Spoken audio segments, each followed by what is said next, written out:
Ketika Biden dilantik, Tiongkok tahu sekali kelemahan Demokrat yang tidak akan bisa perang shadow di mainland Tiongkok. Makanya mereka berani serang terbuka dengan propaganda kedaulatan atau sovereign right Tiongkok versi mereka. Mereka merasa ditekan habis-habisan di zaman Trump dengan Tiongkok diisukan melakukan penzoliman pada komunitas Uighur dengan pencaplokan Hong Kong dan banyak lagi kesalahan Tiongkok yang dihajar oleh Partai Republik dalam administrasi Trump. Ketika Demokrat sekarang berkuasa, mainnya pakai operasi intelijen. Tidak bisa gampang memainkan itu di Tiongkok. Tiongkok tahu banget, makanya mereka sikat Amerika sekarang. Diumumkannya pelarangan 28 pejabat ex-Trump masuk ke Tiongkok dengan banyak keburukan yang diperlihatkan oleh mereka. Padahal ini hanya menunjukkan bahwa Tiongkok akan membalas dengan propaganda bahwa salah tuduhan Trump tersebut. Dan kedua, mereka unjuk taring ke Demokrat Biden. Berani lawan gak lu? Melihat beraninya Tiongkok sekarang ini, saya yakin Amerika keok dalam 4 tahun ke depan dengan Tiongkok. Lalu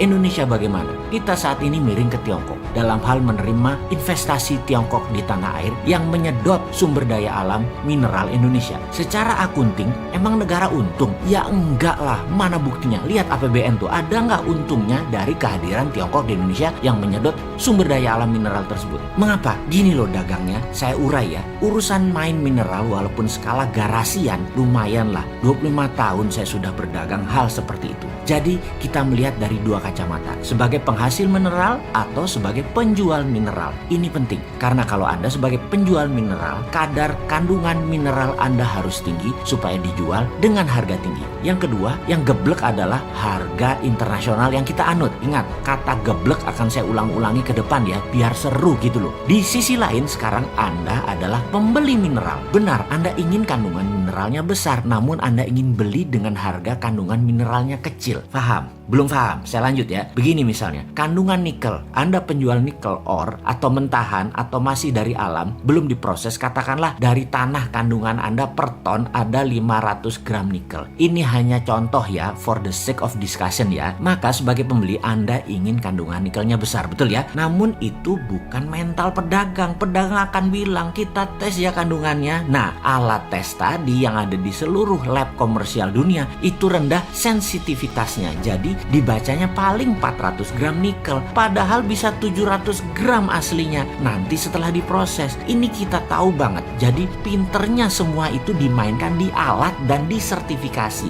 Jadi alat ukur yang ada di lab, di lembaga lab tes mineral tadi, dari sononya, dari pabriknya, mesin tes tadi adalah sudah agen para globalis. Karena itu Sontoloyo ini kalau dagang meterannya atau ukurannya nggak mau pakai Scovindo kayak Surveyor Indonesia kayak apalagi lab luar negeri. Selama hitungannya pakai material fisik labnya, nggak mau aja. Tapi tetap aja ada yang beli karena kita fair. Lalu pakai apa? Kami pakai EDAC system, pakai spektrum warna. Dan jangan kaget kalau hasil lab mineral konten Indonesia bisa 2 kali lipat hasil lab manapun di dunia dengan alat ukur yang sudah sejak 20 tahun yang lalu cara penghitungannya sama. Pakai ukuran physical mineral. Ya wassalam dah, lu dikadalin asing. Geblek ya? Ya nggak juga, namanya juga nggak tahu. Lalu sebagai pembeli kita ini bullshitnya lebih banyak lagi. Dibilang mahal lah nanti peleburannya, refining teknologinya mahal, banyak waste dari produk Anda, benda mineral Anda kecil konten mineralnya dan lain sebagainya. Sehingga nggak pakai lagi harga bursa internasional, tapi pakai harga ongkos tambang. Lah ini gebleknya nambah. Wis angel, wis berbisnis tambang mineral kok ngene digoblokin asing. Padahal kalau pakai SWF versi MMT, sovereign wealth atau kekayaan nasional tadi bukan untuk didagangkan, tapi sebagai alat tawar